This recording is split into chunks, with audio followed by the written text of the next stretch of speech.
अवधूत चिंतन गुरुदेव दत्त श्री स्वामी समर्थ। मी स्वामींची लेख या यूट्यूब चॅनलमध्ये तुमचं पुन्हा एकदा खूप खूप स्वागत करते। मी तुम्हाला एक स्वामींची सेवा सांगणार आहे, जी की गुरुचरित्र आपण वाचतो, गुरुचरित्र पठण करतो, गुरुचरित्र पारायण करतो, जे आपल्याला महिन्याला किंवा कायम करायला जमत नाही का, त्याचे नियम अटी खूप असतात। पण त्यांचा जो गुरुचरित्राचा एक आत्मा मानला जातो, जो गुरुचरित्राला जो मेरू म्हणून मानला जातो, जे 2 अध्याय आहेत, 14वा आणि 18वा अध्याय, 14वा आणि 18वा अध्यायाचा ग्रंथ।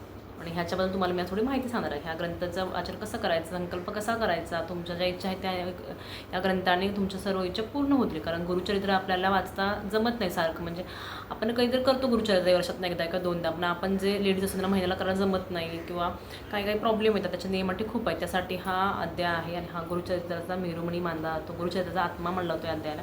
त्याचं पठण कसं करायचं ते त्याच्या व्हिडिओ तुम्हाला सांगणार आहे।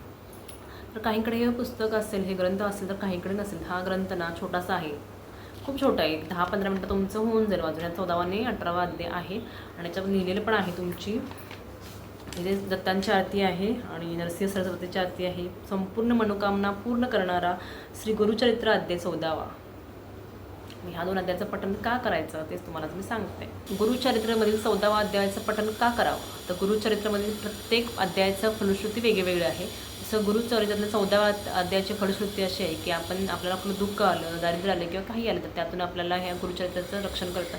आपल्याकडे पैसा आहे, मुलं बाळ आहे, खूप प्रॉपर्टी सगळं आहे, पण जर तुम्ही एखाद्या संकटात असेल, जर तुम्हाला जर देवाचं कवचच नसेल, जर स्वामींचा किंवा दत्त महाराजांचा आशीर्वाद नसेल, तर काय होणार, त्या संकटातून तुम्हाला कोण वाचवणार आहे।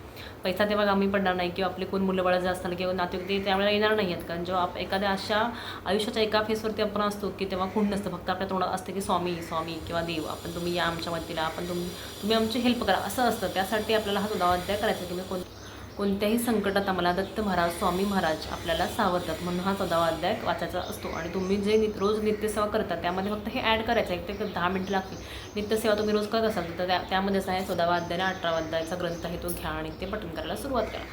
तर नित्यसेवा तुम्ही रोज करताय, पण जर तुमच्याकडे हा अध्याय नसेल तर तुम्ही गुगलमध्ये जाऊन डाउनलोड करून घ्या, प्रिंटआउट घ्या, किंवा कोणत्याही देवांचं शॉप असेल किंवा कुठं धार्मिक स्थळी गेला असाल तुम्ही, तर तिथं तुम्हाला अध्यायाचं पुस्तक भेटलं तरी घ्या, इथं लिहिलेलं पण आहे, स्त्रिया वाचू शकतात। तर तुम्ही हे अध्याय घ्या आणि वाचायला सुरुवात करा। आता मी सांगते तुम्हाला 18वा अध्याय का पठण करायचं। 18वा अध्याय ह्यासाठी करायचा की आपली परिस्थिती सुधारावी, आपल्याला दुःख येऊ नये, दारिद्र्य येऊ नये आणि कर्जमुक्तीसाठी हा 18वा अध्याय आहे। आणि आपल्याला स्वामींची कृपा व्हावी, दत्त महाराजांची कृपा व्हावी, आपले गुरूंची कृपा व्हावी, यासाठी पण हा ग्रंथ वाचू शकता तुम्ही। आणि खरंच हा रोज तुम्ही नित्यसेवेमध्ये ॲड केला ना, खरंच तुमचं खूप चांगलं होईल। तर तुम्ही ना जर तुम्हाला संकल्प करत असेल तर तुम्ही संकल्प करू शकता, 11 दिवसाचा, 21 दिवसाचा, किंवा तुम्हाला जेवढा हवा तेवढा तुम्ही संकल्प करू शकता। संकल्प कसं करायचा तर मी तुमच्या व्हिडिओमध्ये सांगितलं आहे, ते तुम्ही व्हिडिओ पाहू शकता। जर तुम्हाला संकल्प करायचा नसेल तर तुम्ही रोज नित्यसेवा करता ते वाचू शकता, सकाळी, दुपार, संध्याकाळी, कधीही तुम्ही वाचू शकता हा ग्रंथ। असं काही नियम अटी काहीच नाही आहे, फक्त नॉनव्हेज खायचं नाही आहे आणि तुमच्या मासिक धर्मामध्ये करायचं नाही आहे, वाचन करायचं नाही, बस एवढंच, बाकी काही नाही आहे। आणि जसं तुम्ही नित्यसेवा करता तसं तुम्ही हे फक्त एक ॲड करा आणि बघा तुमचं नशीबच बदलून जाईल। कारण हा सोन्यासारखा ग्रंथ आहे, सोन्याहून पिवळा म्हणतात ना, तसं आहे। आणि स्वामींचा आशीर्वाद खूप भेटतो, कारण की मी सध्या वाचायला घेतला आणि वाचला आणि त्यानंतर मला अनुभव आला, तेच तुमच्यासोबत सांगते। ते पहिला मी हा व्हिडिओ बनवला नव्हता, कारण मला ह्याच्याबद्दल माहीतच नव्हतं, मला माहिती होतं अध्याय, पण मला हा ग्रंथ नव्हता। त्यानंतर मी वाचायला सुरुवात केली हा ग्रंथ, त्याचे मला हळूहळू अनुभव यायला लागले, समजलं मला, म्हणून मी आज व्हिडिओ करते। खरंच खूप छान असा हा ग्रंथ आहे। मी तुम्हाला तारक मंत्राचे व्हिडिओ खूप सारे बनवलेत, खूप सारे सांगितले तुमचा अनुभव, स्वतःचा तारक मंत्राचा अनुभव सांगितलेला आहे, पण ह्या अध्यायाबद्दल मी कधी सांगितलं नव्हतं। आता मी नरसिंहवाडी म्हणजे नरसोबाची वाडी म्हणतात, तिथं गेले होते, तिथून हा अध्याय आणला आणि तेव्हा मला खरंच समजलं दत्त महाराज। आणि मी विचार पण केला नव्हता की हा ग्रंथ मला भेटेल म्हणून, काहीच नव्हतं, मी विचार पण नव्हता केला हा ग्रंथ आहे, मला माहिती होतं हे माझ्याकडे आहे गुरुचरित्र, पण त्यामध्ये आपण कसं गुरुचरित्राचा ग्रंथ असतो ना, तुम्ही सारखं ओपन करून त्याला फक्त हा 14वा आणि 18वा अध्याय वाचू शकत नाही, म्हणून हा छोटा बुक असतं, म्हणून हा छोटासा ग्रंथ असतो त्यांचा, त्यामुळे आपण हे घ्यायचं आणि वाचायचं। आपण ह्या पॉकेटमध्ये पण ठेवू शकतो, कधीही उठता तुम्ही वाचू शकता।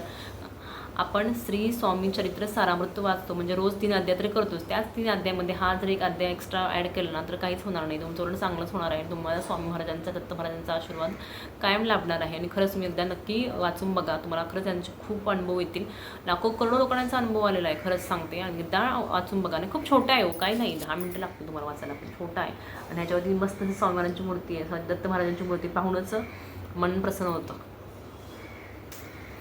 आहे की नाही। खरंच खूप छान अनुभव होता तुम्हाला स्वामीचे। एकदा हा ग्रंथ वाचून बघा आणि मला नक्कीच कमेंट करून सांगा तुम्हाला आलेले अनुभव। चला मग भेटू पुढच्या व्हिडिओमध्ये। श्री स्वामी।